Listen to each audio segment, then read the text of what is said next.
मेरे प्यारे देशवासियों, नमस्कार। आज फिर एक बार मन की बात के माध्यम से आप सभी कोटि कोटि मेरे परिवारजनों से मिलने का अवसर मिला है। मन की बात में आप सबका स्वागत है। कुछ दिन पहले देश ने एक ऐसी उपलब्धि हासिल की है जो हम सभी को प्रेरणा देती है। भारत के सामर्थ्य के प्रति एक नया विश्वास जगाती है। आप लोग क्रिकेट के मैदान पर टीम इंडिया के किसी बैट्समैन की सेंचुरी सुनकर खुश होते होंगे, लेकिन भारत ने एक और मैदान में सेंचुरी लगाई है और वो बहुत विशेष है। इस महीने 5 तारीख को देश में यूनिकॉर्न की संख्या 100 के आंकड़े तक पहुंच गई है। और आपको तो पता ही है, एक यूनिकॉर्न यानी कम से कम 7,500 करोड़ रुपए का स्टार्टअप। इन यूनिकॉर्न्स का कुल वैल्यूएशन $330 बिलियन यानी 25 लाख करोड़ रुपयों से भी ज्यादा है। निश्चित रूप से ये बात हर भारतीय के लिए गर्व करने वाली बात है। आपको यह जानकर भी हैरानी होगी कि हमारे कुल यूनिकॉर्न में से 44 पिछले साल बने थे। इतना ही नहीं, इस वर्ष के 3-4 महीने में ही 14 और नए यूनिकॉर्न बन गए। इसका मतलब यह हुआ कि ग्लोबल पैंडेमिक के इस दौर में भी हमारे स्टार्टअप्स वेल्थ और वैल्यू क्रिएट करते रहे। इंडियन यूनिकॉर्न्स का average annual growth rate USA, UK और अन्य कई देशों से भी ज्यादा है। एनालिस्ट का तो ये भी कहना है कि आने वाले वर्षों में इस संख्या में तेज उछाल देखने को मिलेगी। एक अच्छी बात ये भी है कि हमारे यूनिकॉर्न्स डाइवर्सिफाइंग है। ये e commerce, fintech, edtech, biotech जैसे कई क्षेत्रों में काम कर रहे हैं। एक और बात जिसे मैं ज्यादा अहम मानता हूं वो ये है कि स्टार्टअप्स की दुनिया न्यू इंडिया की स्पिरिट को रिफ्लेक्ट कर रही है।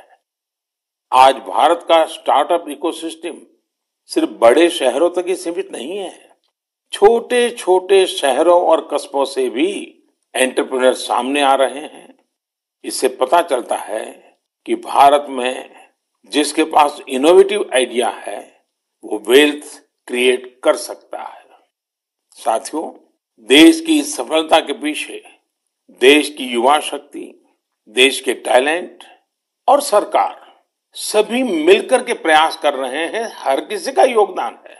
लेकिन इसमें एक और बात महत्वपूर्ण है, वो है स्टार्टअप वर्ल्ड में राइट मेंटरिंग यानी सही मार्गदर्शन। एक अच्छा मेंटर स्टार्टअप को नई ऊंचाइयों तक ले जा सकता है। वह फाउंडर्स को राइट डिसीजन के लिए हर तरह से गाइड कर सकता है। मुझे इस बात का गर्व है कि भारत में ऐसे बहुत से मेंटर्स हैं जिन्होंने स्टार्टअप्स को आगे बढ़ाने के लिए खुद को समर्पित कर दिया है। श्रीधर वेम्बू जी को हाल ही में पद्म सम्मान मिला है। वह खुद एक सफल एंटरप्रेन्योर है, लेकिन अब उन्होंने दूसरे एंटरप्रेन्योर को ग्रूम करने का भी बीड़ा उठाया है। श्रीधर जी ने अपना काम ग्रामीण इलाके से शुरू किया है। वे ग्रामीण युवाओं को गांव में ही रहकर एक क्षेत्र में कुछ करने के लिए प्रोत्साहित कर रहे हैं। हमारे यहाँ मदन पड़ाकी जैसे लोग भी हैं जिन्होंने रूरल एंटरप्रेन्योर्स को बढ़ावा देने के लिए 2014 में वन ब्रिज नाम का प्लेटफॉर्म बनाया था। आज वन ब्रिज दक्षिण और पूर्वी भारत के 75 से अधिक जिलों में मौजूद है। इससे जुड़े 9,000 से अधिक रूरल एंटरप्रेन्योर्स ग्रामीण उपभोक्ताओं को अपनी सेवाएं उपलब्ध करा रहे हैं। मीरा शेनॉय जी भी ऐसी एक मिसाल है। वो रूरल, ट्राइबल और डिसेबल यूथ के लिए मार्केट लिंक स्किल ट्रेनिंग के क्षेत्र में उल्लेखनीय कार्य कर रही है। मैंने यहां तो कुछ ही नाम लिए हैं, लेकिन आज हमारे बीच मेंटर्स की कमी नहीं है। हमारे लिए यह बहुत प्रसन्नता की बात है कि स्टार्टअप्स के लिए आज देश में एक पूरा सपोर्ट सिस्टम तैयार हो रहा है। मुझे विश्वास है कि आने वाले समय में हमें भारत के स्टार्टअप वर्ल्ड के प्रगति की नई उड़ान देखने को मिलेगी। साथियों, कुछ दिनों पहले मुझे एक ऐसी इंटरेस्टिंग और अट्रैक्टिव चीज मिली जिसमें देशवासियों की क्रिएटिविटी और उनके आर्टिस्टिक टैलेंट का रंग भरा है। एक उपहार है जिसे तमिलनाडु के तंजावुर के एक सेल्फ हेल्प ग्रुप ने मुझे भेजा है। इस उपहार में भारतीयता की सुगंध है और मातृशक्ति के आशीर्वाद। मुझ पर उनके स्नेह की भी झलक है। यह एक स्पेशल तंजावुर डॉल है जिसे जीआई टैग भी मिला हुआ है। मैं तंजावुर सेल्फ हेल्प ग्रुप को विशेष धन्यवाद देता हूं कि उन्होंने मुझे स्थानीय संस्कृति में रचे बसे इस उपहार को भेजा। वैसे साथियों, ये तंजावुर डॉल जितनी खूबसूरत होती है, उतनी ही खूबसूरती से ये महिला सशक्तिकरण की नई गाथा भी लिख रही है। तंजावुर में महिलाओं के सेल्फ हेल्प ग्रुप्स के स्टोर और कियोस्क भी खुल रहे हैं। इसकी वजह से कितने ही गरीब परिवारों की जिंदगी बदल गई है। ऐसे कियोस्क और स्टोर्स की सहायता से महिलाएं अब अपने प्रोडक्ट ग्राहकों को सीधे बेच पा रही हैं। इस पहल को तारगईगल कई विनयी पोरुत्कल विरप्पनई अंगाड़ी नाम दिया गया है। खास बात यह है कि इस पहल से 22 सेल्फ हेल्प ग्रुप जुड़े हुए हैं। आपको ये भी जानकर अच्छा लगेगा कि महिला सेल्फ हेल्प ग्रुप्स, महिला स्वयं सहायता समूह के ये स्टोर तंजावुर में बहुत ही प्राइम लोकेशन पर खुले हैं। इनकी देखरेख की पूरी जिम्मेदारी भी महिलाएं उठा रही हैं। ये महिला self help group Thanjavur doll और ब्रोंज लैंप जैसे जीआई प्रोडक्ट के अलावा खिलौने, मेट और आर्टिफिशियल ज्वेलरी भी बनाते हैं। ऐसे स्टोर की वजह से जीआई प्रोडक्ट्स के साथ साथ हैंडीक्राफ्ट के प्रोडक्ट की बिक्री में भी काफी तेजी देखने को मिली है। इस मुहिम की वजह से न केवल कारीगरों को बढ़ावा मिला है, बल्कि महिलाओं की आमदनी बढ़ने से उनका सशक्तिकरण भी हो रहा है। मेरा मन की बात के श्रोताओं से भी एक आग्रह है, आप अपने क्षेत्रों में ये पता लगाएं कि कौन से महिला सेल्फ हेल्प ग्रुप काम कर रहे हैं। उनके प्रोडक्ट्स के बारे में भी आप जानकारी जुटाएं और ज्यादा से ज्यादा इन उत्पादों को उपयोग में लाएं। ऐसा करके आप सेल्फ हेल्प ग्रुप की आय बढ़ाने में तो मदद करेंगे ही, आत्मनिर्भर भारत अभियान को भी गति देंगे। साथियों, हमारे देश में कई सारी भाषाओं, लिपियां और बोलियों का समृद्ध खजाना है। अलग अलग क्षेत्रों में अलग अलग पहनावा, खान पान और संस्कृति, ये हमारी पहचान है। ये डाइवर्सिटी, ये विविधता एक राष्ट्र के रूप में हमें अधिक सशक्त करती है और एकजुट रखती है। इसी से जुड़ा एक बेहद प्रेरक उदाहरण है एक बेटी कल्पना का, जिसे मैं आप सभी के साथ साझा करना चाहता हूं। उनका नाम कल्पना है, लेकिन उनका प्रयास एक भारत श्रेष्ठ भारत की सच्ची भावना से भरा हुआ है। दरअसल कल्पना ने हाल ही में कर्नाटका में अपनी 10वीं की परीक्षा पास की है। लेकिन उनकी सफलता की बेहद खास बात यह है कि कल्पना को कुछ समय पहले तक कन्नड़ा भाषा ही नहीं आती थी। उन्होंने न सिर्फ 3 महीने में कन्नड़ा भाषा सीखी, बल्कि 92 नंबर भी मिला करके दिखाए। आपको ये जानकर हैरानी हो रही होगी, लेकिन ये सच है। उनके बारे में और भी कई बातें ऐसी हैं जो आपको हैरान भी करेगी और प्रेरणा भी देगी। कल्पना मूल रूप से उत्तराखंड के जोशीमठ की रहने वाली है। वे पहले टीबी से पीड़ित रही थी और जब वे तीसरी कक्षा में थी, तभी उनकी आंखों की रोशनी भी चली गई थी। लेकिन कहते हैं ना, जहां चाह वहां राह। कल्पना बाद में मैसूरू की रहने वाली प्रोफेसर तारामूर्ति के संपर्क में आई, जिन्होंने न सिर्फ उन्हें प्रोत्साहित किया बल्कि हर तरह से उनकी मदद भी की। आज वो अपनी मेहनत से हम सब के लिए एक उदाहरण बन गई है। मैं कल्पना को उनके हौसले के लिए बधाई देता हूं। इसी तरह हमारे देश में कई ऐसे लोग भी हैं जो देश की भाषाई विविधता को मजबूत करने का काम कर रहे हैं। ऐसे ही एक साथी हैं पश्चिम बंगाल में पुरुलिया के श्रीपति टूडू जी। टूडू जी पुरुलिया की सिद्धो कानो बिरसा यूनिवर्सिटी में संथाली भाषा के प्रोफेसर हैं। उन्होंने संथाली समाज के लिए उनकी अपनी ओल चिकी लिपि में देश के संविधान की कॉपी तैयार की है। श्रीपति टूडू जी कहते हैं कि हमारा संविधान हमारे देश के हर एक नागरिक को उनके अधिकार और कर्तव्य का बोध कराता है। इसलिए प्रत्येक नागरिक को इससे परिचित होना जरूरी है। इसलिए उन्होंने संथाली समाज के लिए उनकी अपनी लिपि में संविधान की कॉपी तैयार करके भेंट सौगात के रूप में दी है। मैं श्रीपति जी की सोच और उनके प्रयासों की सराहना करता हूं। ये एक भारत श्रेष्ठ भारत की भावना का जीवंत उदाहरण है। इस भावना को आगे बढ़ाने वाले ऐसे बहुत से प्रयासों के बारे में आपको एक भारत श्रेष्ठ भारत की वेबसाइट पर भी जानकारी मिलेगी। यहाँ आपको खान पान, कला, संस्कृति, पर्यटन समेत ऐसे कई विषयों पर एक्टिविटीज के बारे में पता चलेगा। आप इन एक्टिविटीज में हिस्सा भी ले सकते हैं। इससे आपको अपने देश के बारे में जानकारी भी मिलेगी और आप देश की विविधता को महसूस भी करेंगे। मेरे प्यारे देशवासियों, इस समय हमारे देश में उत्तराखंड के 4 धाम की पवित्र यात्रा चल रही है। 4 धाम और खासकर केदारनाथ में हर दिन हजारों की संख्या में श्रद्धालु वहां पहुंच रहे हैं। लोग अपनी 4 धाम यात्रा के सुखद अनुभव शेयर कर रहे हैं। लेकिन मैंने ये भी देखा कि श्रद्धालु केदारनाथ में कुछ यात्रियों द्वारा फैलाई जा रही गंदगी की वजह से बहुत दुखी भी है। सोशल मीडिया पर भी कई लोगों ने अपनी बात रखी है। हम पवित्र यात्रा में जाएं और वहां गंदगी का ढेर हो, ये ठीक नहीं। लेकिन साथियों, इन शिकायतों के बीच कई अच्छी तस्वीरें भी देखने को मिल रही हैं। जहां श्रद्धा है वहां सृजन और सकारात्मकता भी है।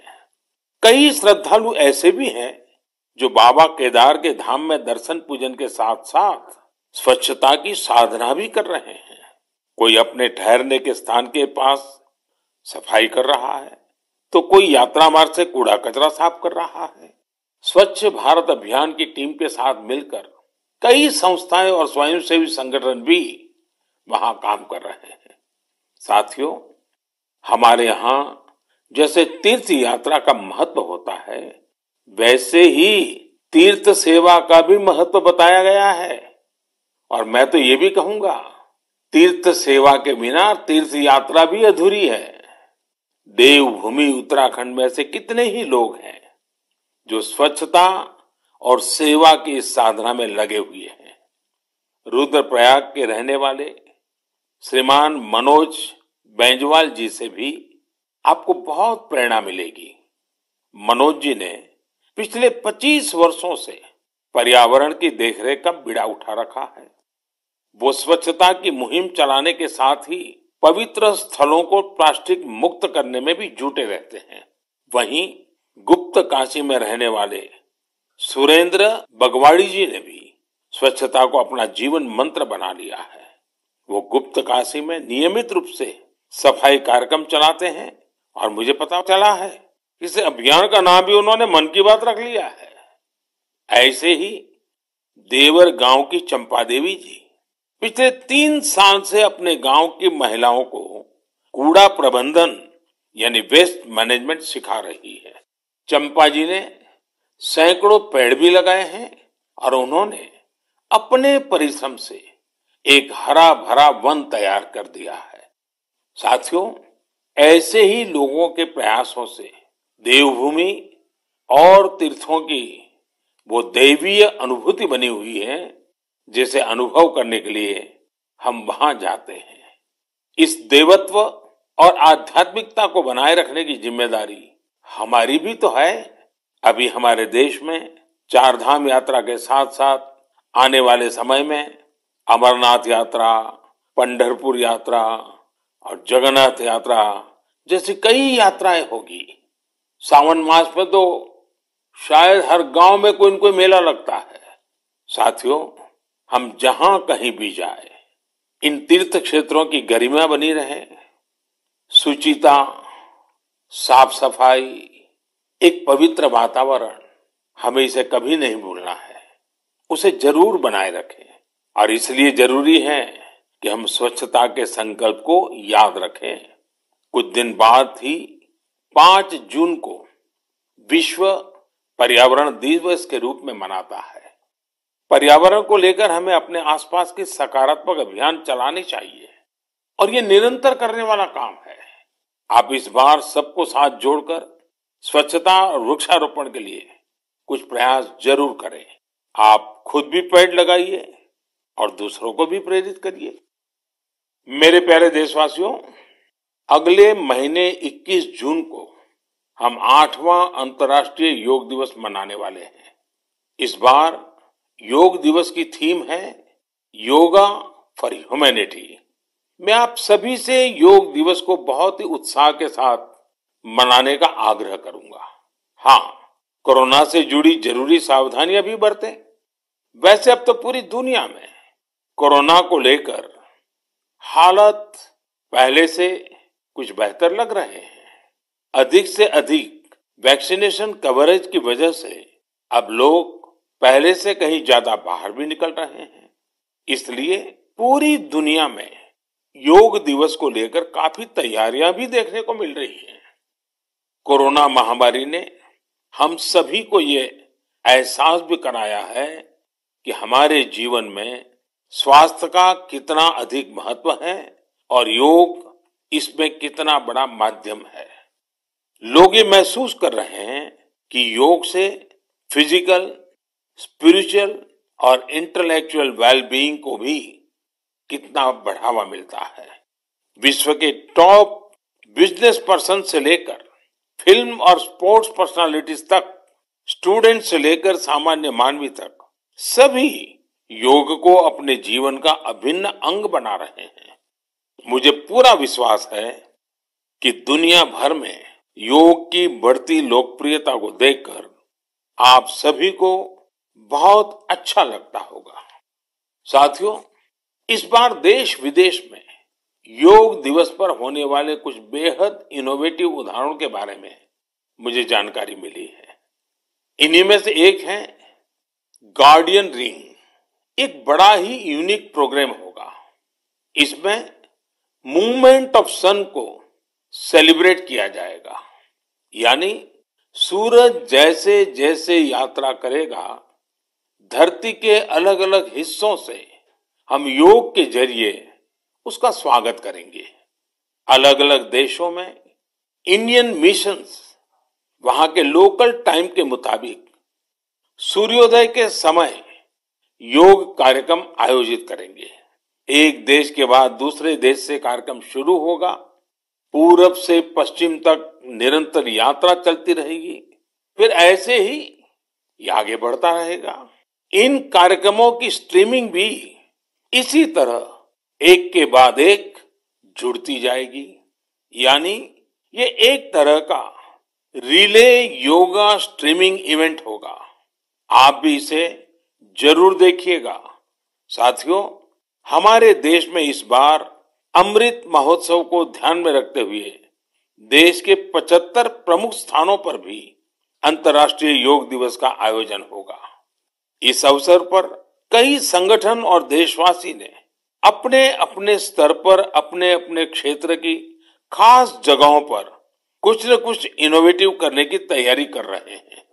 मैं आपसे भी यह आग्रह करूंगा, इस बार योग दिवस मनाने के लिए आप अपने शहर, कस्बे या गांव की किसी ऐसी जगह चुने जो सबसे खास हो। ये जगह कोई प्राचीन मंदिर और पर्यटन केंद्र हो सकता है, या फिर किसी प्रसिद्ध नदी, झील या तालाब का किनारा भी हो सकता है। इससे योग के साथ साथ आपके क्षेत्र की पहचान भी बढ़ेगी और पर्यटन को भी बढ़ावा मिलेगा। इस समय योग दिवस को लेकर 100 डे काउंटडाउन भी जारी है, या यूं कहें कि निजी और सामाजिक प्रयासों से जुड़े कार्यक्रम 3 महीने पहले ही शुरू हो चुके हैं। जैसा कि दिल्ली में 100वें दिन और 75वें दिन के काउंटडाउन प्रोग्राम्स हुए हैं, वहीं असम के शिवसागर में 50वें और हैदराबाद में 25वें काउंटडाउन इवेंट आयोजित किए गए। मैं चाहूंगा कि आप भी अपने यहाँ अभी से योग दिवस की तैयारियां शुरू कर दीजिए। ज्यादा से ज्यादा लोगों से मिलिए।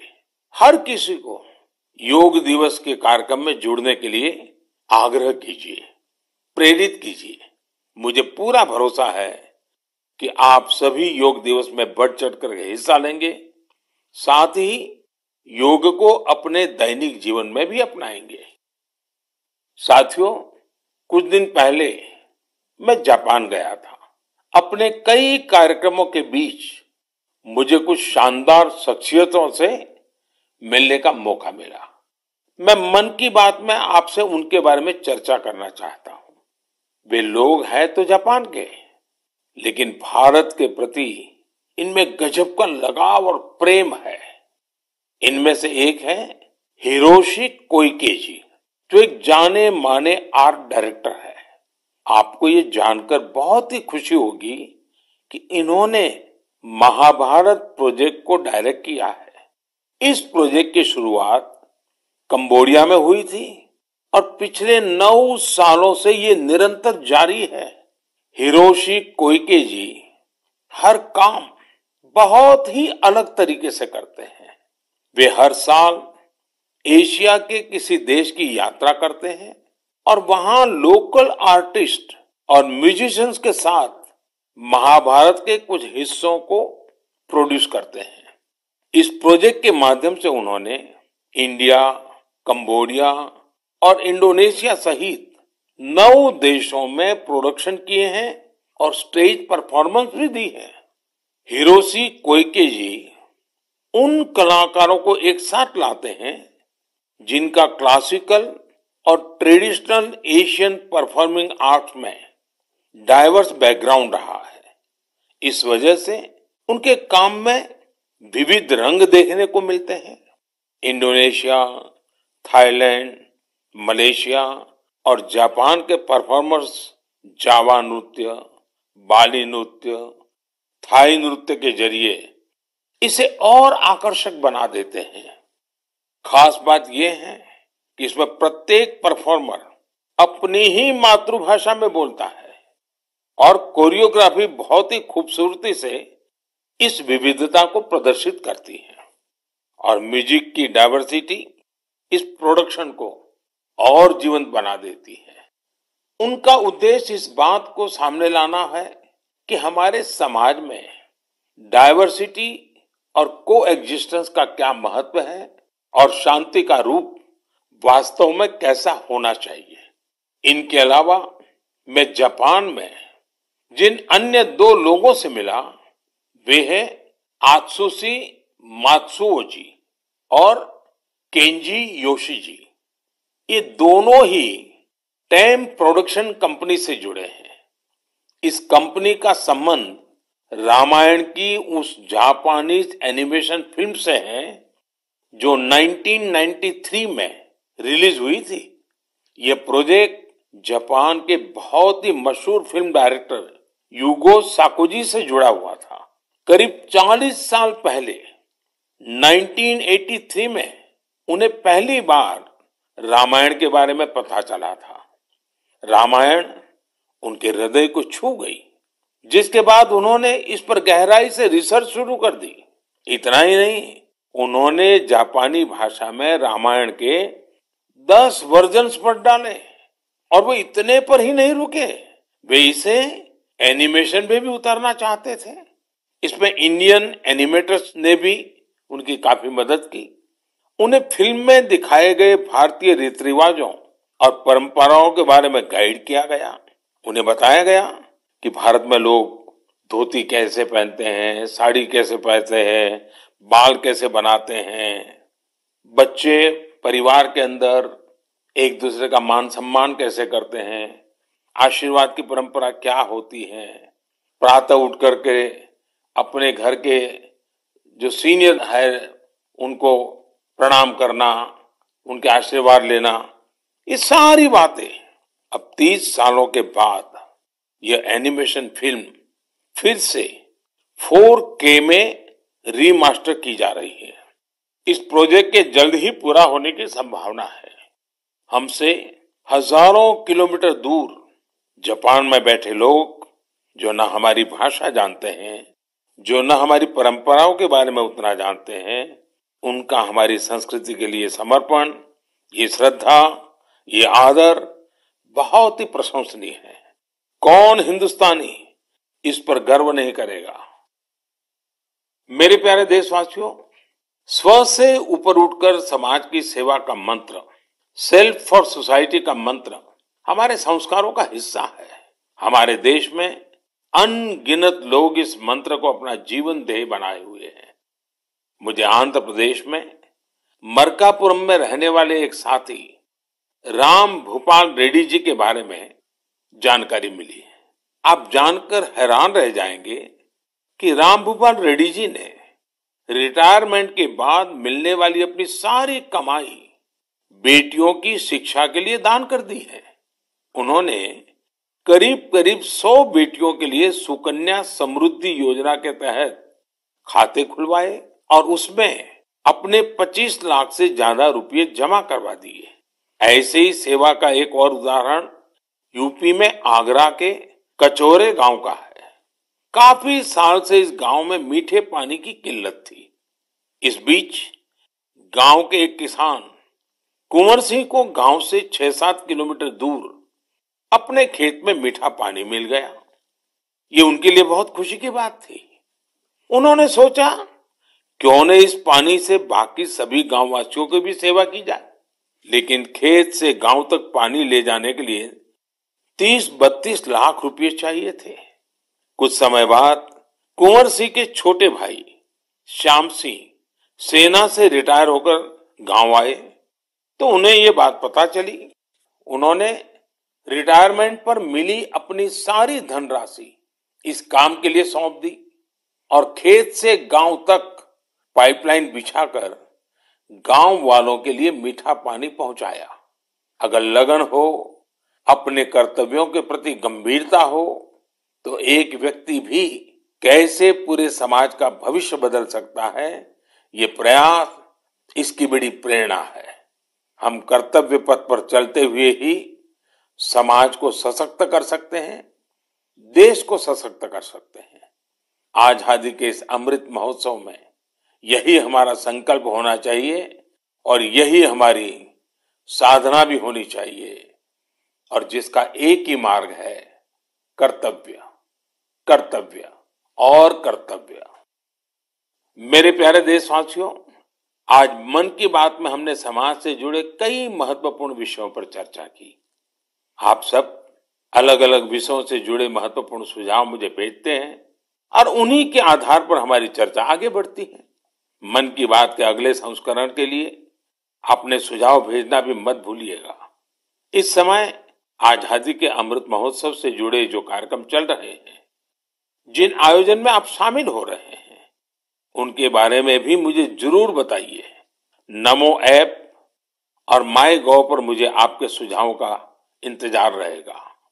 अगली बार हम एक बार फिर मिलेंगे, फिर से देशवासियों से जुड़े ऐसे ही विषयों पर बातें करेंगे।